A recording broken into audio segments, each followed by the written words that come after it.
Unit 1, Lesson 1A. Exercise 4. 1. In your opinion, when is the best age for young people to leave home? Well, it obviously depends on the circumstances, but I wouldn't advise young people to be in a hurry to leave home. The advantage of living with your parents, even when you're working, is that you can save money. It can benefit your parents too, as you can pay them rent and also help out with housework and so on. But I would say that your late 20s would be a good time to leave home. 2. What's the best age to learn to drive, do you think? Well, my brother learned to drive as soon as he could, at the age of 17. But he couldn't afford a car until he was 21. When he finally bought one, he'd forgotten a lot of what he'd been taught and had to have more lessons before he felt confident to drive. So, I'd say wait till you are in your early 20s, when you can afford a car. 3. What's the best age to start a family, in your opinion? I think most couples wait a few years before they start a family, and I think that's quite sensible. It's important to settle down first and have a nice home. And most people find themselves in that situation when they're between about 30 and 35. 4. In your opinion, what's the best age to buy a house or flat? Most young couples in the UK want to own their own home, and they usually try to do this when they are about 30 or so, and they are settled in their careers. And I think that's about the right age. Before that, they don't usually have enough money. Lesson 1C. Exercise 2. 1. The next train leaves in half an hour. 2. That's made me feel a lot better. 3. This is going to be rather painful. 4. We were too poor to even go on holiday.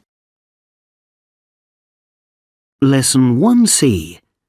Exercise 4. Speaker 1.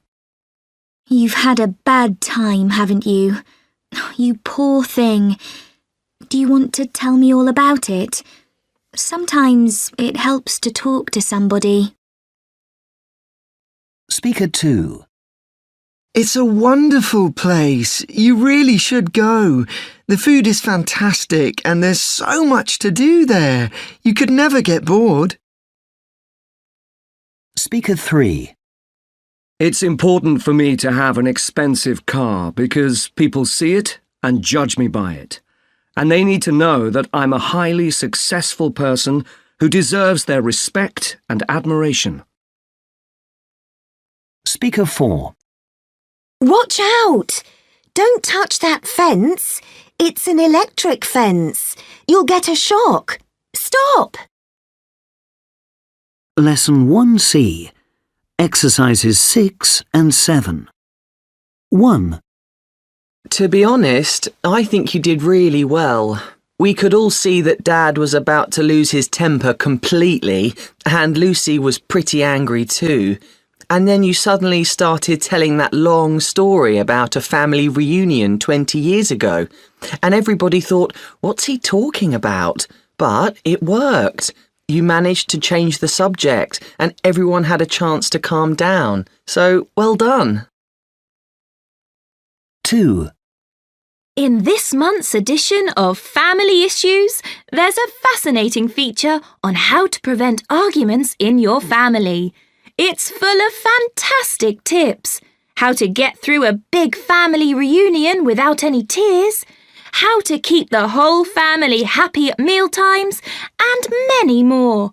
Available now from all good newsagents. Only £3.99. 3. You know, I really thought it would be nice to see everyone, especially after so many years.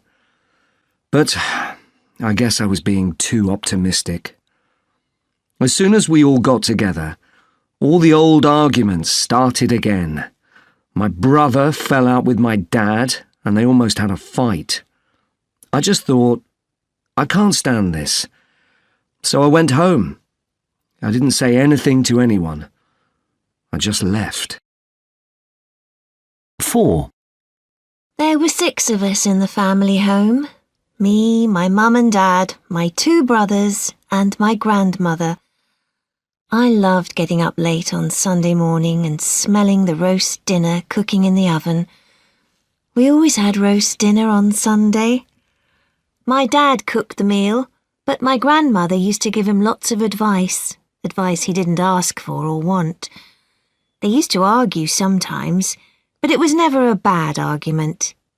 It was a happy time.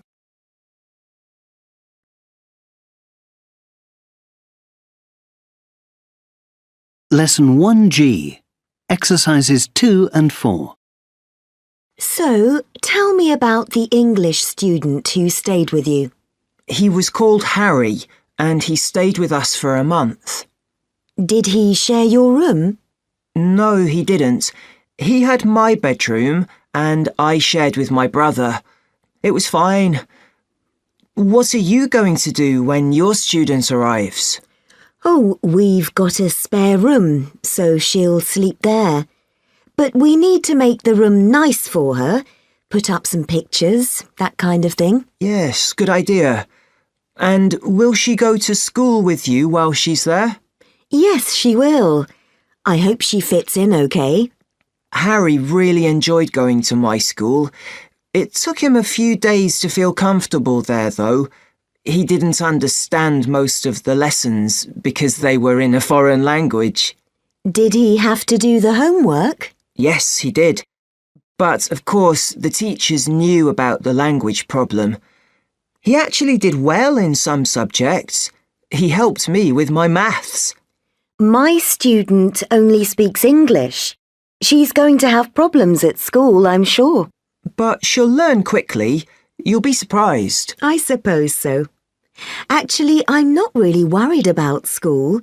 My main worry is, will she miss her friends and family? Yes, that's true. A month is a long time. But you can help her to feel at home. Do you think I should have a party when she arrives, so she can meet all my friends? That might make her feel at home. Yes, that's not a bad idea. Unit 2, Lesson 2A, Exercises 4 and 5. Speaker 1. I've always loved photography and used my dad's camera for ages. I've taken loads of photos with it, but it's a bit old-fashioned. I've never had a really good camera. Anyway, I finally bought a new one a couple of weeks ago. Now I'll be able to take some really good pictures. My other hobby is gymnastics. I do it at a local club with other teenagers. I love being part of the team. The only problem I have is that I don't do gymnastics or photography as much as I'd like to. I'm so busy with homework and other things. Speaker 2. I've always loved going to the ice rink, and not long ago I took up ice hockey. I'm still a beginner, but I really enjoy it. I've got my own skates, and my parents gave me a stick for my birthday last month, so I don't have to borrow one from the club anymore. I used to only like individual sports, ones that you do on your own, like running, but now I much prefer to be part of a team. Lesson 2C, Exercise 3. I think we're early. Is anyone else there? We aren't early. The invitation said dinner at 8. It's 8 o'clock now. But I can't see anyone we know in there. Look through the window. It's empty. Hang on. Have you got the invitation with you? No, but I'm sure it said 8 o'clock on Friday the 15th. I know, but did it say Marco's Italian or Mario's Italian restaurant? Good question. This is Mario's. Yes, they might be at Marco's. I'll phone Harry and check. Okay, Dad. Good idea. Lesson 2C. Exercise 4. Dialogue 1. Great. Here comes our food. It looks delicious. Ooh, I don't want this. It's got chicken in it. Don't you like chicken? I'm a vegetarian. I don't eat meat at all. Oh, I see. Why did you order it then? I didn't read the menu properly. I thought it was a mushroom pie, but it's chicken and mushroom. Oh dear. Well, I suppose... We can swap? No, I don't like mushrooms. I was going to say I suppose you can call the waiter back and order something different. Yeah, right. Thanks. Okay. Dialogue 2. What's for dinner? I don't know. We haven't got anything in the house. Shall I order a pizza? I don't fancy pizza. Let's go out. But we've just got in. And it's late. We could go to the Indian restaurant in the town centre. Come on, it's only 5 minutes walk. OK. I quite fancy a curry, actually. Do we need to book? Probably not. They usually get busy after 9 p.m, but that gives us a couple of hours. OK. Come on, then. Let's go. I'm starving. Lesson 2C. Exercises 6 and 7. Hi, Zoe. Have you booked a restaurant for next Saturday? Not yet. I can't decide where to go. I want it to be a bit special because it's my dad's birthday. Where did you go last year? To the Royal Hotel. It was a real letdown. Was it? Oh dear. You were there, Tom. Have you forgotten? Yes. I guess so. Well, I don't blame you. It was nothing special. In fact, the whole evening was pretty average. So this year really has to be better. Have you looked at any reviews online? No, I never look at restaurant reviews. Oh, I do. For example, a month ago, my mum booked an expensive French restaurant for a special meal with friends. I looked online and everyone said the food was not up to standard. So did you warn your mum? Yes, I did. And she cancelled. She ended up booking the Italian restaurant near the park after I'd read the reviews and told her she should book it. And was it okay? It was great, she said, much cheaper, and the food was out of this world. Well, why don't I book that restaurant for next Saturday? I'm not sure. Doesn't your dad have a gluten-free diet? Yes, he does. So I suppose an Italian restaurant isn't a great idea. No. Pizzas, pasta, they contain wheat. But a lot of restaurants have gluten-free options too. Why don't I call and find out? That's a good idea. It's definitely the best restaurant in town. OK, I'll call now. Can you find the number? Sure, I'll look online.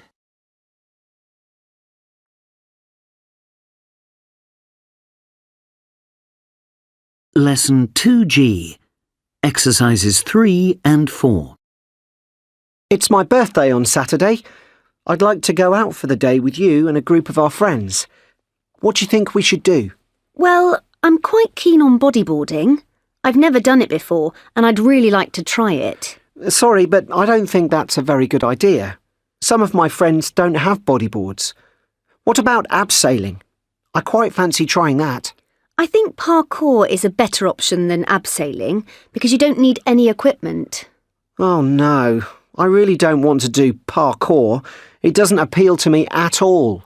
Well, how about climbing or karting? I don't think karting would be as much fun as climbing. And there's a new indoor climbing centre near the school. It would be good to try it. Yes, I agree. Can we agree on climbing then? Yes.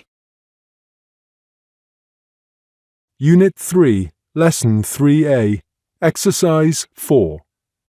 1. Good morning. What can I do for you? I've hurt my wrist. I think I've sprained it. When did you do it? Yesterday evening. I fell off my bike. Can you move your hand? Not really. Does it hurt? It hurt a lot when I did it, but it isn't very painful now. I'll put a bandage on it. Try not to use your hand for a few days. 2. Hello, how can I help you? I've bruised my leg. Can you show me? Here, just above my ankle. Yes, that's a nasty bruise. How did you do it? I fell down the stairs. Do you think I've broken a bone? It really hurts when I walk. It's possible. I'll send you to the hospital for an X-ray. 3. Good afternoon. What can I do for you? I've burnt myself. Oh dear. May I take a look? Sure. It's quite red. When did you do it? This morning. I'll put some cream and a dressing on it for you. Lesson 3C. Exercise 1. 1, 150,000. 2, 3,700,000. 3, 2.07. 4, 3/10. 5, 30.5%. 6, 20 to 25. 7, Minus 25 degrees Celsius. 8. 1930. Lesson 3C. Exercise 3. 1, Your body makes 2 million new blood cells every second. 2, There are nearly 100,000 kilometres of blood vessels in an average adult body. 3, Only 10% of the cells in our body are human. The other 90% are bacteria. 4, Your brain is only 2% of your body's weight, but it uses 1/5 of the oxygen.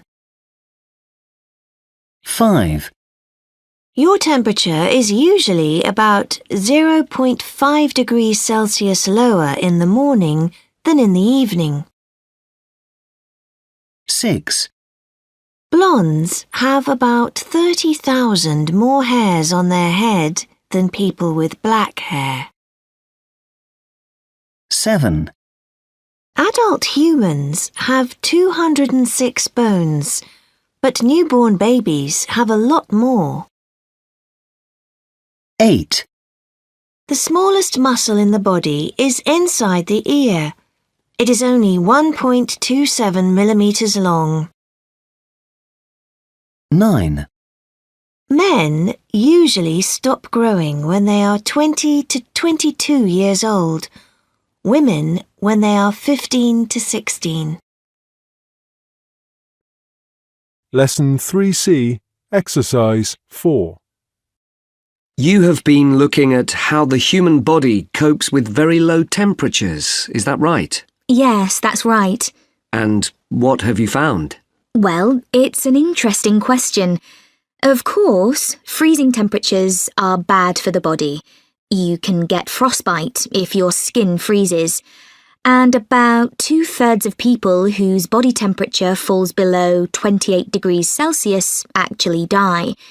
But at the same time, there are some people who have survived much lower body temperatures and made a full recovery.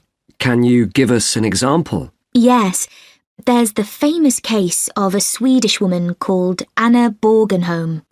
She was skiing in the mountains in Norway when she had an accident. How did the accident happen? Well, she went skiing with 2 colleagues from her hospital. Anna was a doctor, you see, and was studying to become a surgeon. Anyway, the 3 of them were skiing down a steep mountain when Anna lost control of her skis. She fell onto a sheet of ice, which was actually the surface of a stream. The ice broke, and Anna fell head first through the hole, as far as her waist. Beneath the ice was water, freezing cold water. What did her two friends do? Well, they tried to pull her out by her legs, but she was trapped under the ice. She could breathe because there was some air between the ice and the water, but she couldn't move. After trying for 7 minutes to free her, her two colleagues gave up and phoned for help. And did help arrive quickly? 2 rescue teams set off to help Anna, one from the top of the mountain and one from the bottom. The one from the top arrived first, but they couldn't pull her out of the ice. What about the second team? The second team managed to get her out by cutting a hole in the ice, but by the time they got her free, she had been in the freezing water for 80 minutes. Anna was not breathing and her heart was not beating. A helicopter took her to hospital. When she arrived, her body temperature was 13.7 degrees Celsius. According to the doctor in charge of the emergency room, Anna was ice cold and looked dead. But I guess she wasn't. Well, no. There's an expression among some doctors: you aren't dead until you're warm and dead. In other words, sometimes people who are extremely cold can come back to life when they get warmer. Doctors at the hospital worked for 9 hours to save Anna. When her temperature had risen to 36.4 degrees Celsius, her heart started beating again. Gradually, after many weeks, Anna made a full recovery. That's amazing. Yes. And in 2009, 10 years after the accident, Anna got a job working as a doctor in the hospital that had saved her life.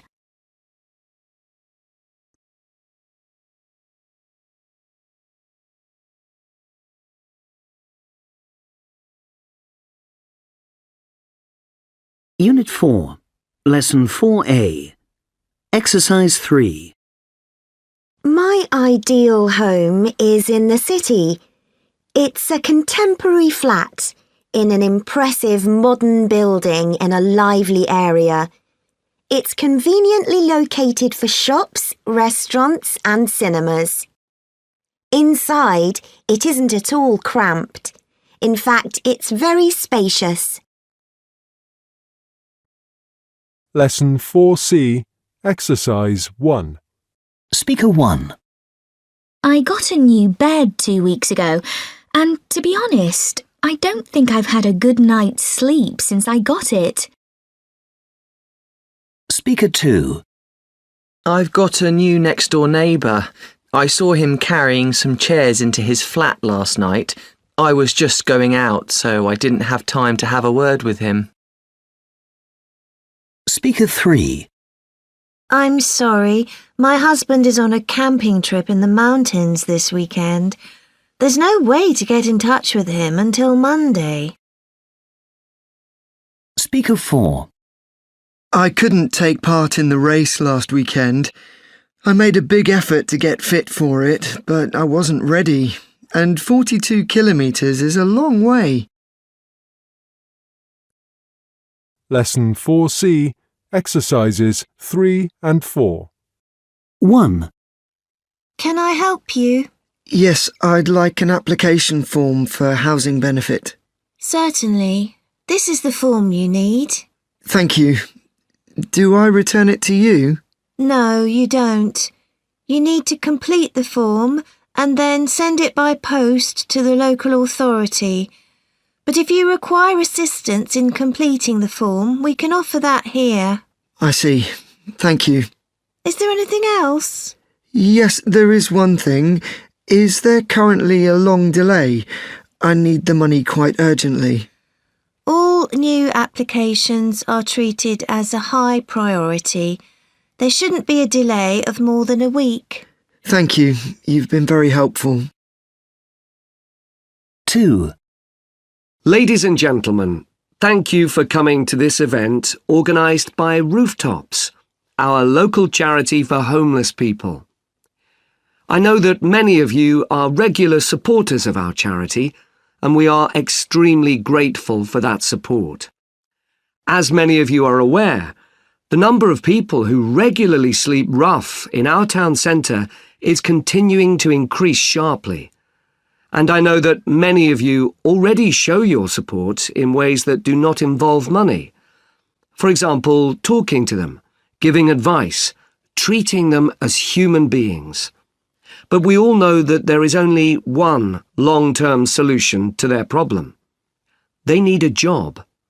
That is why today I am appealing for money for our charity's new project called Back to Work. This project has one main aim: to help homeless people to gain employment. But I'm not here just to ask for money. I'm here to make a proposal. I want you to become our partners. 3.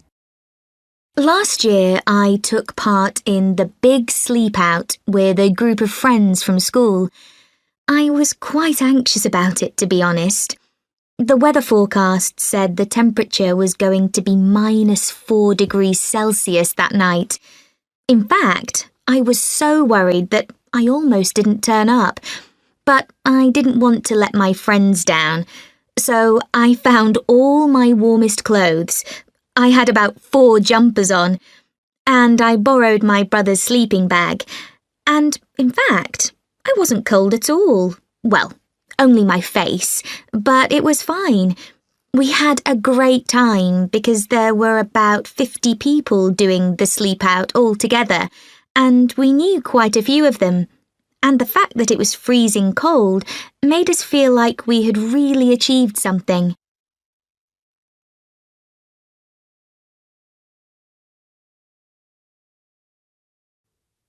Lesson 4G, Exercise 1. Both photos show houses.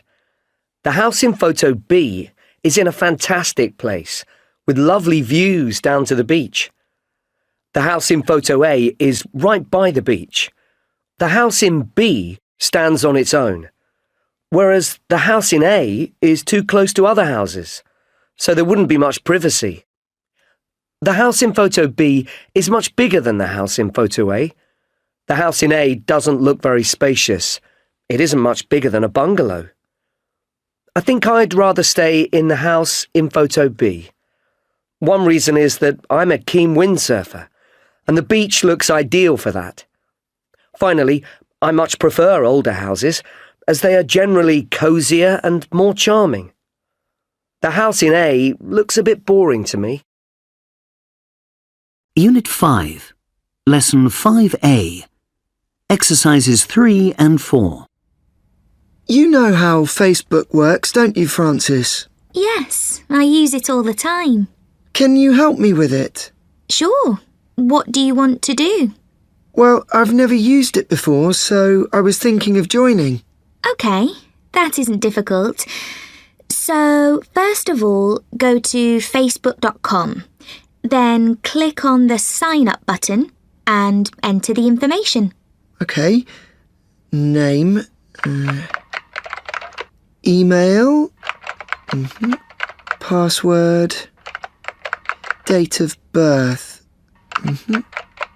Then click on the green sign up button again. OK, done. It says it's going to send me an email. Yes. Once you get it, you'll need to confirm your email address by following the link in the email. Ah, here it is. So I follow the link and confirm. Now it's asking me if I want to search for friends. Shall I do that or skip that step? Skip it for now. You can come back and do that later. Let's create a profile for you. OK, how do I do that? Well, first, do you want a photo of yourself? Yes, why not? So you need to upload a photo from your computer. Click on Update Profile Picture. Then open the folder where your photos are stored. OK, done. Now it says Add Basic Information. This isn't difficult. I think I can manage on my own now. Thanks for your help. No problem. Give me a shout if you have any problems. OK, will do. Lesson 5C. Exercises 2 and 3. 1. Have you read about this new computer virus that affects tablets and smartphones? I'm really worried about losing all my photos. You should keep a copy of them just in case. Where? On a CD? In my opinion, a memory stick is the best place to keep copies. Really? I could easily lose a memory stick. They're tiny. Well, buy 2 then. They don't cost very much. 2. I really want to buy one of these new smartwatches. They're so expensive, though. It's not the right time to buy one. What do you mean? As I see it, the price is likely to come down over the next few years. That always happens with new technology. I suppose so. 3. Did you see this report? Apparently, most people these days prefer to watch a film on their tablet than go to the cinema. That's ridiculous. In my view, it's much better to see it at the cinema. You get the big screen and the sound is great. I agree. I'd never watch a film on a tablet. 4. Look at this photo. It's a rubbish dump in Africa. It's where a lot of our old gadgets end up. That's terrible. It looks so polluted. The problem is, people are buying more and more gadgets. But is that true? It seems to me that people don't have as many gadgets these days. I mean, they've got a smartphone, and that does everything. Maybe, but they replace their smartphone quite often. Lesson 5C. Exercise 5. 1. I think we're here. Look, the Adelphi Hotel. Really? But this is Westway. We need Windsor Avenue. Our hotel is in Windsor Avenue. But our hotel is definitely called the Adelphi, isn't it? Yes. Maybe there are 2 Adelphi hotels. I don't think there could be 2 Adelphi hotels in the same part of London. It seems to me that the hotel probably has 2 buildings. One here and one in Windsor Avenue. Yes, that seems more likely. We're quite close to Windsor Avenue. Let's try and park. Or do you want me to go in and ask? Yes, that's a good idea. I'll stop here and you can ask at reception. 2. What are you doing? I'm looking at the map. I'm working out exactly where we are. But I know exactly where we are. Look, my phone can tell us. We're here, halfway between these 2 villages. Yes, I know that. But where does this little road go? Does it cross the river? I'm not sure. I'll just zoom in. That's strange. What? The map has disappeared. I can't get a signal. Oh, hang on. If I hold the phone up here, I can get a signal, but then I can't see what's on the screen. It's too small. So, let's look at my map. Yes, I see. The road crosses the river and then goes along the side of this field. Come on, follow me. It must be that hill. It's blocking the signal. OK, we'll use your map. 3. Where are you going? I want the train station. I'm going to the train station, but the high street is closed, so we need to go a different route. But this is completely the wrong direction. The train station is north, you're going south. Can't you just go round the park, along Park Avenue? Not on a Saturday. It gets too busy because of the market next to the park. Look, trust me. I know what I'm doing. But I don't want to pay for you to drive all around town just to take me to the station. Try Park Avenue. It seems to me that's the quickest way, even if it's busy. Well, If you insist. Yes, I do. Turn around here. Try Park Avenue. Okay. But if we get stuck in traffic, don't say I didn't warn you. 4. Oh, phew. I just made it in time. Oh, do you mind if I sit here? No, please, go ahead. Oh, thanks. It's good to sit down.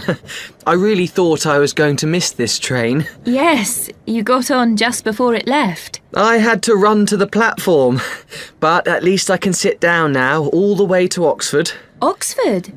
This train doesn't go to Oxford. Oh no. Where does it go? It goes to Bristol. You're joking. You needed the next train, the one at 10:04.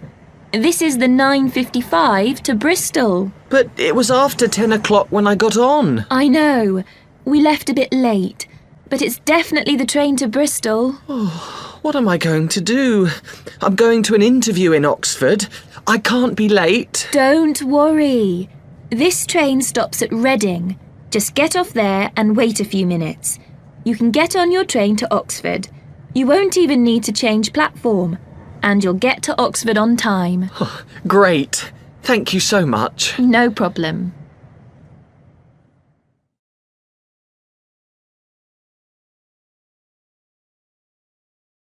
Lesson 5G. Exercise 4. The common theme in the photos is education. In particular, they show the use of technology in education. In the first photo, the students are using virtual reality headsets, whereas in the second photo, they're using tablets. Unlike the second photo, the first photo does not show the teacher, but he or she is probably in the room somewhere. In the second photo, the teacher is on a screen. He could be in another city or country. It looks as if the students are able to interact with the teacher because one of the boys has his hand up. Unit 6. Lesson 6A. Exercises 4 and 5. 1. My friend Andy is great company. He's great to do things with and hang out with. This is because he's usually in a good mood. In fact, I can't remember the last time he was in a bad mood. He's always smiling and making a joke about something. He tends to see the positive in every situation and usually finds something nice to say about everybody. I don't know anybody who doesn't like him. He's a great friend to me, especially because I worry a lot and tend to see the negative side of life. But when I spend time with him, I always feel better after a while. 2. I'm very impressed with my sister Elise. She's always been good at school, and she's usually at the top of the class, or somewhere near it. She's got a good brain and uses it. She understands things quickly and remembers things well. It could make her a bit lazy, but actually, she's the opposite. She works extremely hard. And she's also very focused. She usually has a plan and she works towards it. Now she wants to go to a top university to study biology, which is a very difficult thing to achieve, but she's determined, and I have no doubt that she will manage it. She's not afraid to aim high and put the work in to achieve her goals. I'm going to be more like her. 3. My dad is an interesting person, although he doesn't talk a lot and he doesn't smile easily. But he reads a lot and thinks about things. And he takes a while before he gives you his opinion about something.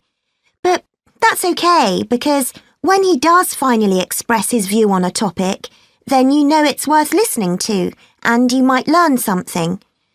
He's also very helpful with my homework. He'll sit for hours explaining things to me. He never rushes me or gets annoyed if I don't understand something. In fact, he'll start from the beginning and go through it all again until I get it. I think he really enjoys it. Lesson 6C, exercises 4 and 5. Last week, we heard about Nellie Bly, one of the first female journalists to become really famous. This week, we're going to talk about Margaret Fuller. She was born before Nellie Bly, wasn't she? Yes, that's right. Margaret Fuller was born near the start of the 19th century, in 1810. In America? Yes, in America. In Cambridge, which is a city on the east coast of the USA, near Boston. It's the home of Harvard University, one of the most famous universities in the world. And did Margaret have a good education? Yes, she did. Up to the age of 9, her education was at home with her father. She was an excellent student. In fact, by the age of 6, she was translating Latin poetry into English. Was that unusual at the time? Yes, it was, for a girl. Boys often learnt Latin, but girls learnt different things. For instance, how to behave in public. Boys were given great works of literature to read. Girls were given romantic novels. So did she receive all of her education at home? No, she didn't. By the age of 10, she was at school, and eventually she qualified as a teacher. But even as an adult, her education continued. She taught herself several languages and read great literature from around the world. Indeed, many people considered her the best educated person on the East Coast, and that's male or female. So she had a hunger for education. What else was different about her? Why did she become so well known? Well, she had very strong opinions about the role of women, and particularly about what jobs they could do.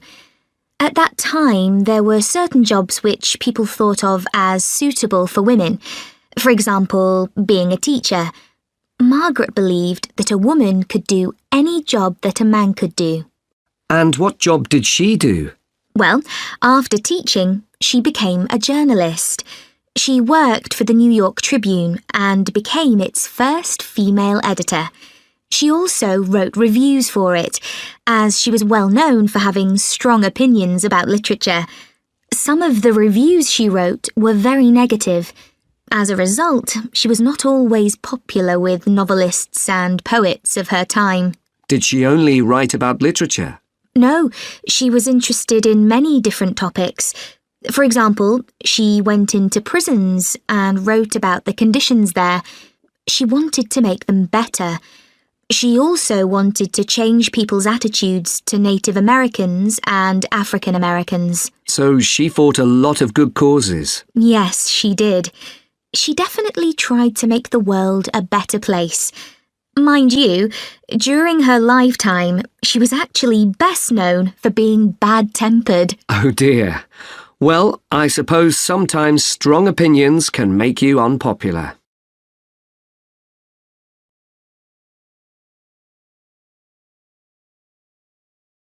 Lesson 6G, exercises 1 and 3.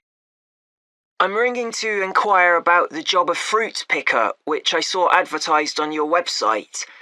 Could I possibly ask you some questions about it? Certainly. What would you like to know? Well, first of all, may I ask what the responsibilities are? That's an easy question to answer. You have to pick apples, and then you put them into boxes. I see. Another thing I wanted to know is, how much do you pay? We pay quite well. It's £8 an hour. Your total salary depends on how many hours you work, of course. Speaking of hours, what time would I start work and what time would I finish? We start early, at 7 in the morning, and finish at 4 in the afternoon. Moving on to the question of accommodation, do you provide your workers with anywhere to stay, or do we have to find our own accommodation?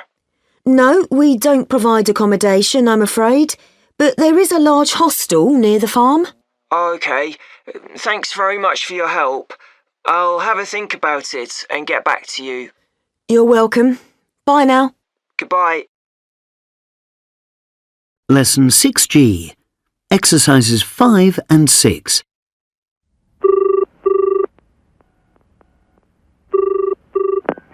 Hello, King Edward Hotel. Can I help you?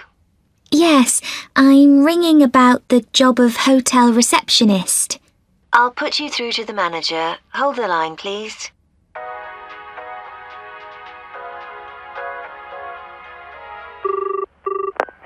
Hello, can I help you? Yes, I'm calling about the post of hotel receptionist, and I was wondering if I could ask you some questions. Sure. What would you like to know? Well, first of all, may I ask what the job involves? The main responsibilities are checking guests in, checking guests out, and answering the phone. OK. I'd be interested to know what experience is required. Yes, ideally we want someone who has experience of working in a hotel and has dealt with guests.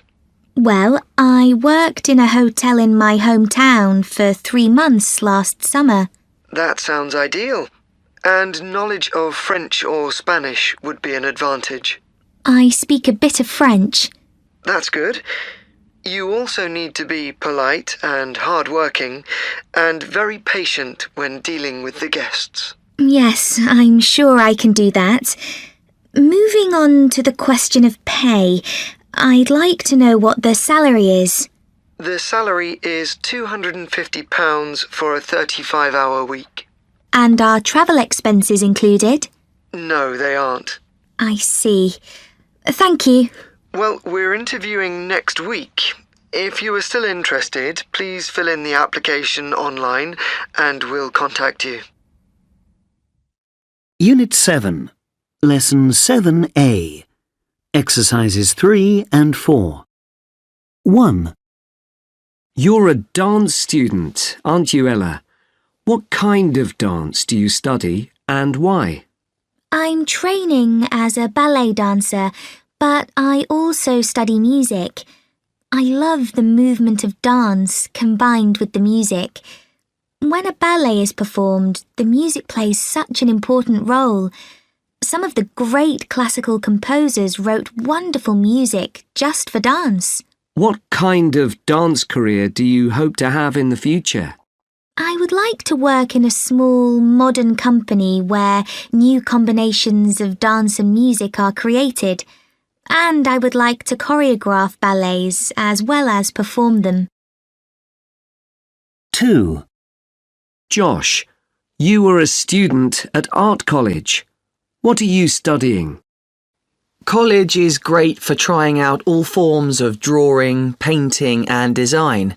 But 2 areas particularly interest me, and they are closely linked. Firstly, I love carving sculptures out of wood. It's a very traditional skill, but you can create amazing things. I'm also fascinated by 3D modelling, where you create 3D models, either with computer software or in real life. And how can you use these skills in a future career? 3D modelling is used in many professions, in architecture and science, for example. But I would like to work in the movies. It's used all the time for animation and special effects. That would be really exciting. 3. Mandy, you study music at university. What exactly? My specialised subject is singing. I study opera and operatic composers mainly, but we also look at other areas of singing, traditional folk music and tribal singing. Singing is seen as the oldest art form, and I also sing, of course. What sort of singing do you do? I sing in 2 choirs, a huge church choir and a small jazz choir. And I also sing in the evenings at a restaurant near the university, where I'm very well paid. It helps me pay my university fees, and it's good practice for me. What would you like to do in the future? I don't mind, as long as it's some form of singing. One day, I'd also like to compose my own songs.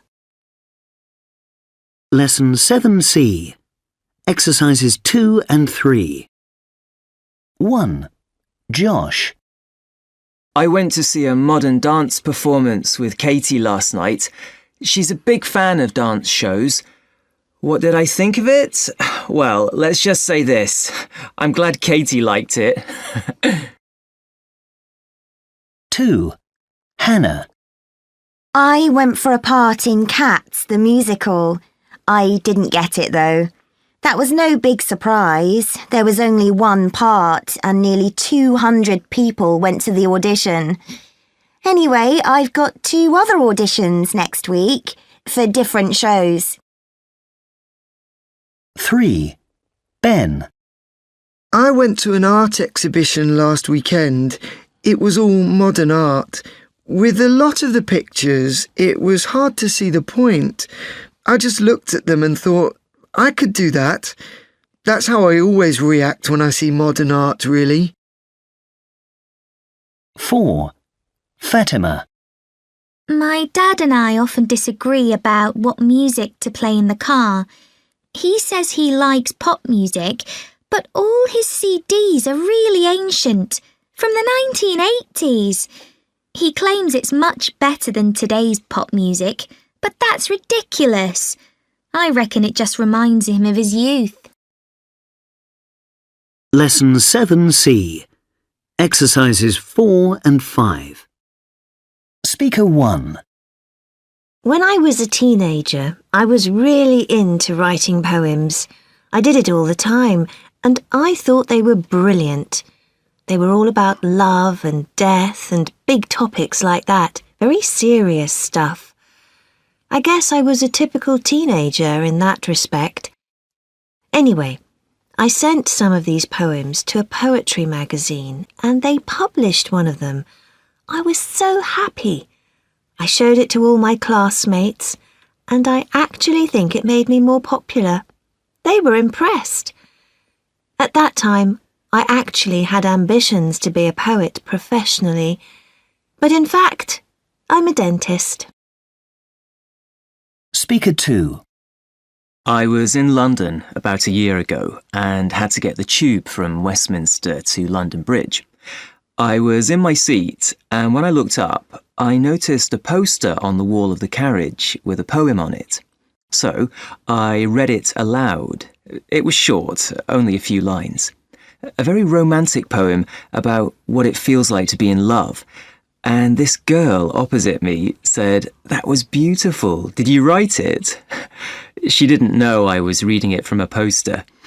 Anyway, we started chatting and ended up swapping phone numbers. We see each other quite often now. Speaker 3. When I was about 10 years old, I had a big argument with my best friend, Louise. I can't remember what it was about. I just remember we fell out badly and weren't talking to each other. I felt terrible. So I wrote her this poem. It was all about why I liked her and why I was sorry that I had upset her. I wanted to stay best friends with her. I wrote it on a piece of paper and put it through her door. That evening, she called me and said, "Do you want to come round and play?" And that was it. Everything was okay again. It was probably a terrible poem, but it worked, and of course, I meant it.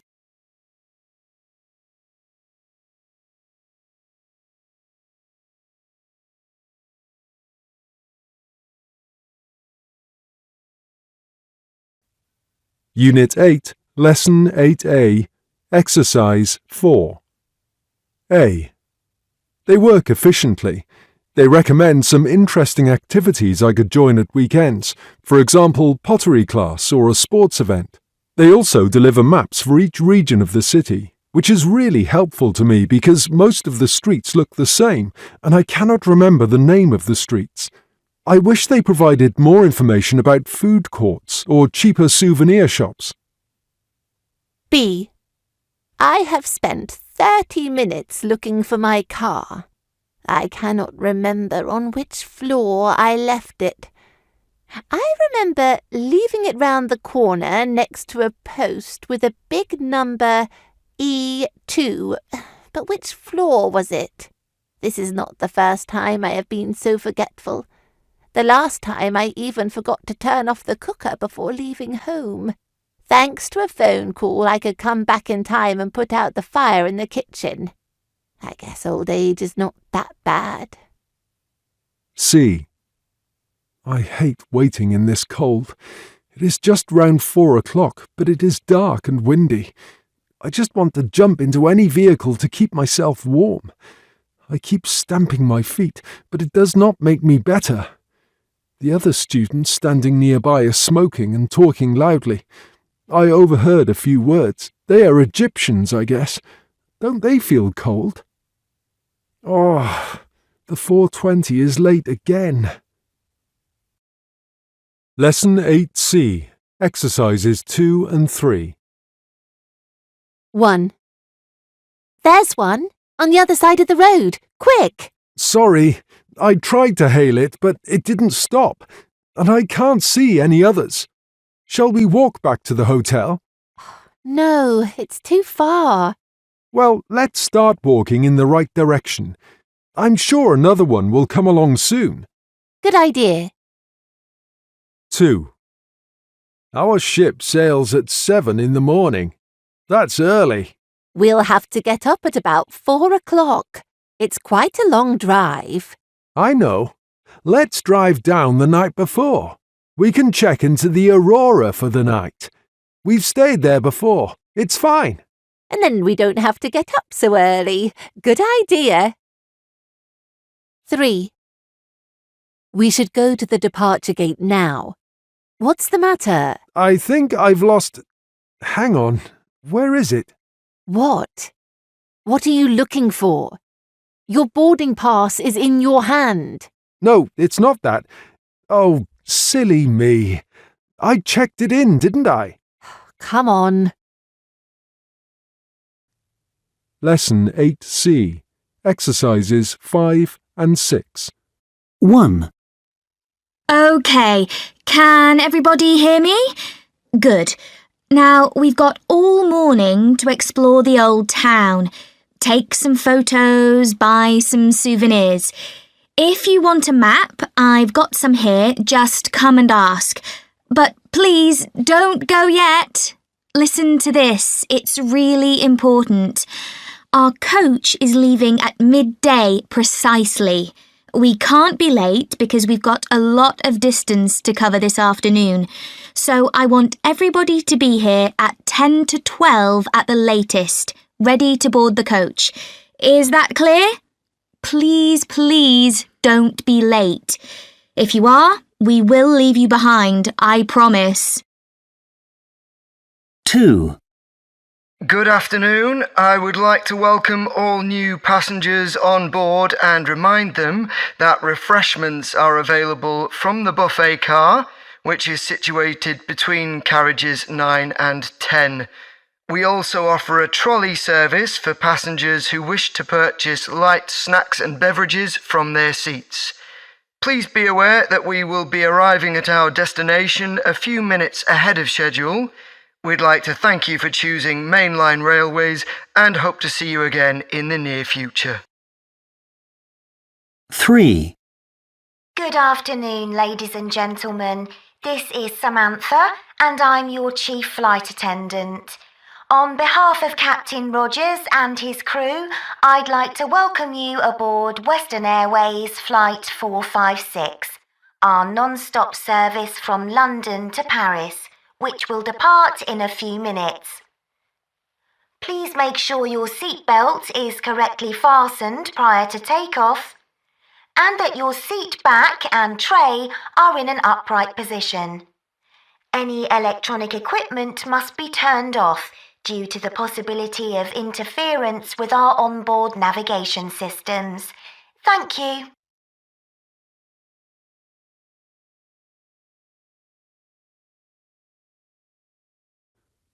Lesson 8G, Exercises 3 and 5. So, where are we going for our day trip? It shouldn't be too far, should it? No, I suppose not. We don't want to spend too much time travelling. So what do you think? Where's the best place? We could go to the lakes. Why do you want to go there? I think it's really beautiful there. The scenery is amazing and it's really clean. There's no pollution, unlike this city. Yes, you're right. How should we get there? The train is quite fast, isn't it? I think it takes about an hour and a half. Yes, that's a good idea. Although I've got a car, I could drive. I don't think that's a good idea. It takes much longer by car. The train is definitely the best way to get there. OK, that's fine. Let's go by train. It isn't too expensive, is it? No, I don't think so. So, what are we going to do while we're there? I really like fishing. Really? I'm not keen on fishing, and I don't think many of our other classmates like it. Oh, OK. Well, that doesn't matter. There are lots of other things we could do, aren't there? We could go kayaking. Yes, I suppose so, although that can be quite expensive. Or we could just go swimming. Everybody likes swimming, don't they? Yes, they do. And the water shouldn't be too cold at this time of year. Well, I think we've got a good plan. Let's tell the others, shall we? Good idea. Cumulative Review 1. Exercises 1 and 2. Speaker 1. I used to love going on holiday when I was a child, although we always used to go to the same place, a cottage near a farm in South Devon. We used to go for a fortnight in August each year, but I had always packed my bag by the middle of June. As soon as we arrived, I would run around the cottage to see if anything had changed since the previous year. When we had unpacked, we used to walk to the beach. It was a lovely walk, down narrow country lanes lined with beautiful wild flowers. I wish I could go back there, but the cottage has been sold. Speaker 2. Oh, yes, I have great memories of our family holidays. Not. My dad seemed to think it would be good for us to go camping each year. By camping, I don't mean on a campsite. Oh, no. I'm talking about putting up a tent in the middle of nowhere. We used to wash every morning in a freezing cold river and then go looking for wood to make a fire to cook our lunch. We took all of our food with us, tinned sausages and noodles in a pot. Delicious. It's true that those camping holidays made the family grow closer, but you could hardly say they were enjoyable. Speaker 3. Family holidays? Ugh! I used to hate every minute of them. I've got 2 younger brothers, so we always used to go away with my aunt and uncle and my 6-year-old cousins, also boys. So, while the adults were off having fun, I was put in charge of the little ones. Every day was the same. They would run around on the beach like hooligans until one of them got hurt. Then they would all rush off and tell my parents. You can guess who got the blame. Honestly, I don't know if I'll ever be able to forgive my parents for putting me through so much misery each year. Speaker 4. I guess I was really lucky as a child because my parents took me to all sorts of wonderful places. One year we'd fly to Paris to see the sights, and the next we'd be island hopping in Greece. I'm an only child, but I never got bored when we were away. My parents always made sure that we were doing something I liked. My best holiday was the time we visited a tiger sanctuary in Thailand. You could go right up to the animals and touch them. It was amazing. I can't thank my parents enough for those holidays. It's because of them that I love travelling so much. Cumulative Review 2. Exercise 1. Endurance sports seem to be more popular than ever these days, especially in the case of cycling. Endurance cyclist Mike Croxford is with us today to tell us more about his sport. Mike, what's the difference between endurance cycling and ordinary cycling? Basically, it's a question of distance. An ordinary cyclist will ride for about 50 to 100 kilometres and then stop, whereas the minimum for an endurance cyclist is at least 200 kilometres. Endurance cyclists ride just as fast as normal cyclists, it's just that they go on for much longer. Mike, are there any special sports events for endurance cyclists to take part in? Yes, there are. One of the most well-known events is the Paris-Brest-Paris ride, which is held in France every 4 years. Participants have to complete the 1,200 kilometres from Paris to Brest and back in a time limit of 90 hours. This doesn't give cyclists much time to rest. When they feel the need to sleep, they just get off their bikes and lie down by the side of the road for a 10-minute nap. When they wake up, they get back onto their bikes and carry on. That sounds like a real challenge, Mike. How long do the winners usually take to finish? Paris-Brest-Paris isn't actually a race, so we need to talk about first-place finishers rather than winners. The first time the event was held, back in 1891, the fastest cyclist finished in a time of just over 71 hours. But these days, the first cyclists complete the course in less than 45 hours. That's quite an achievement.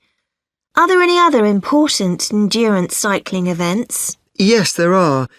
Probably the most difficult event for endurance cyclists is the Race Across America, a ride from the east coast of America to the west, which covers over 4,800 kilometres. In contrast to Paris-Brest-Paris, this event is, in fact, a race with a winner. Riders can compete either individually or in teams, and the race has a 12-day time limit. To complete the course, racers can't afford to sleep for more than 4 hours a day at the most, and the riders at the front sleep for as little as 90 minutes. And how long do the winners take to finish this event, Mike? The winner finishes in just over 8 days, which means cycling between 300 and 450 kilometres per day with very little sleep. As you can imagine, those that manage to complete the course are absolutely exhausted when they finish. A lot of competitors drop out because of an injury to a muscle in the neck, which is specific to long-distance cycling. I'm not surprised. I'm afraid that's all we've got time for, Mike. Thank you so much for joining us. Cumulative Review 3. Exercise 1.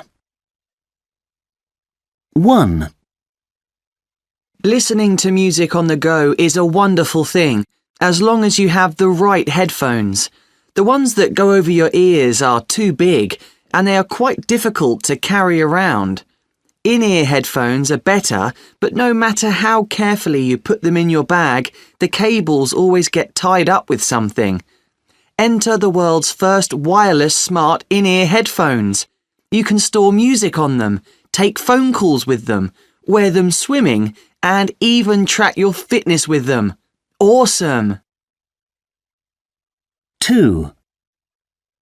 Joe, I want to call Dorothy.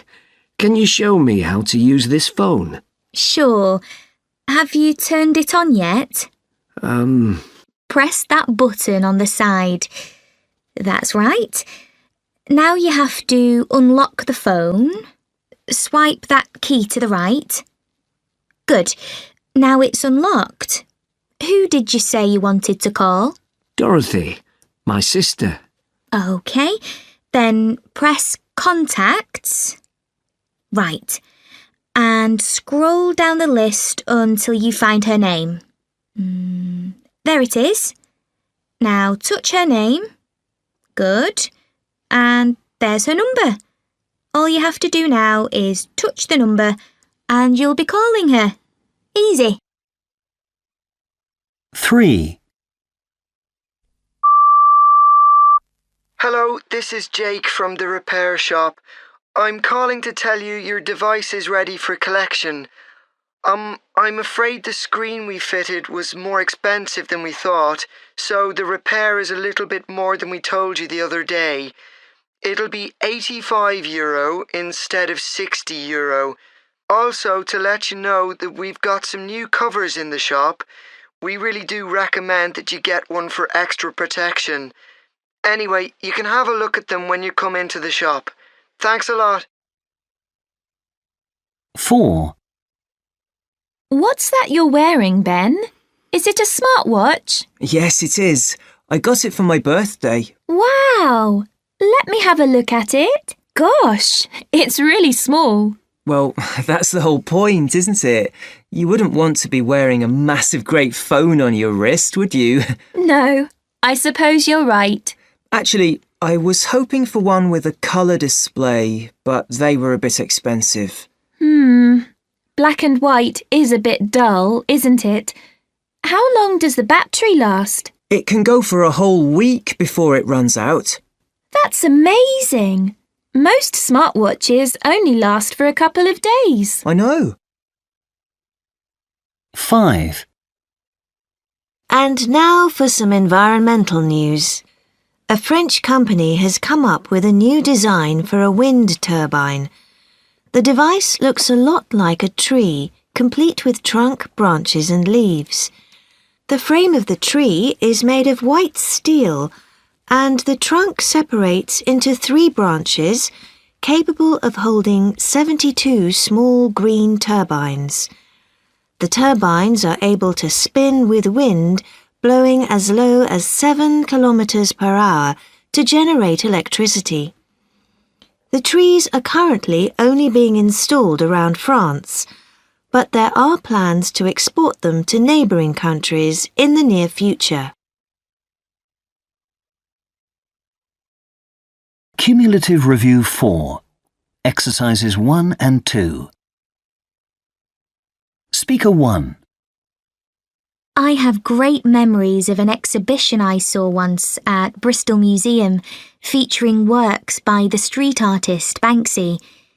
In this exhibition, the artist was allowed to use the permanent exhibits of the museum as well as showing his own work. As a result, some of the pieces made me laugh. I remember a huge stone statue of a lion in the entrance hall sitting above the hat and jacket of what you were supposed to think was its owner. The lion looked so pleased with itself, you could just imagine how much it would have enjoyed that meal. Speaker 2. I was at an exhibition of Giacometti sculptures once. You know, the Swiss artist, whose figures are all very tall and thin. I can't remember where it was, but I was made to feel like a criminal. There was one particular exhibit that fascinated me. It was a sculpture of his sister, Isabel, and I was trying to take a closer look at her face. Suddenly I heard a shout and saw a guard marching towards me from the other side of the room. He told me, in a very loud voice, that I was not to go near the exhibits. All the other visitors turned around to see what was going on, which made me want to disappear. He went on to follow me all the way around the gallery, so I ended up walking out. 3.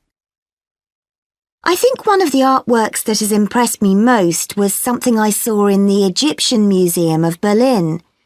A friend of mine told me I should go there to see the bust of an ancient Egyptian queen called Nefertiti. I am so glad I took her advice. The work is well over 3,000 years old, but it is in nearly perfect condition. You can really appreciate Queen Nefertiti's beauty, although only one of her eyes is finished. Actually, I spent all my time in the museum walking around the piece, admiring it from different angles. I didn't bother with the other works because I only had eyes for the Queen. Speaker 4. I remember an exhibition I went to with my family once. It was in the Prado Museum in Madrid. Actually, it would be more accurate to say I remember the lead up to it. My mum had booked tickets months in advance, which was probably a good idea as the gallery was packed.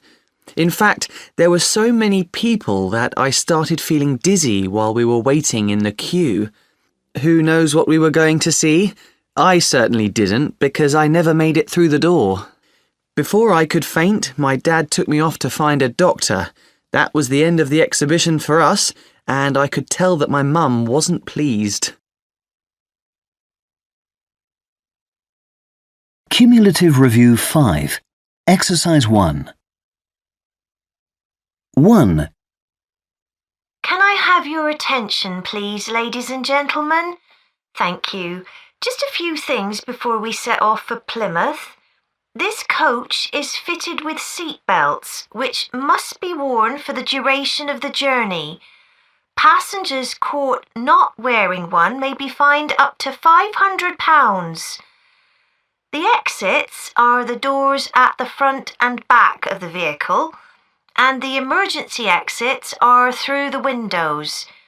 These are clearly marked, and there is a small hammer for breaking the glass. So now sit back, put your seatbelts on, and please try to enjoy the journey. Thank you for your attention. 2. Excuse me. I wonder if you can help me. I'll certainly try. Can you tell me which platform the train to Birmingham goes from? Well, the Birmingham trains usually go from platform 3, but the next one is direct. That's the 11:15, so it leaves from platform 8. But you'll have to hurry because it's 11:14 already. Thanks, but my train is the 11:45. Will that leave from platform 8 too? No, the 11:45 isn't direct, so it goes from platform 3. Thanks a lot. 3.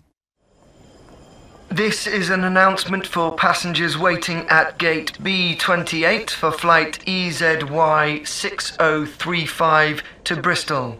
We regret to inform you that this flight is delayed due to the late arrival of the incoming plane. This delay will be approximately 90 minutes.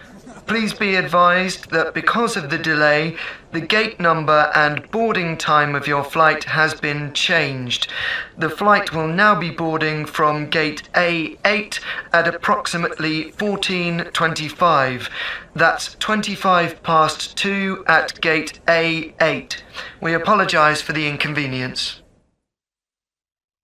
4. You're new here, aren't you? Yes, I am. So, what do you think of our school? I like it, but it takes me ages to get here.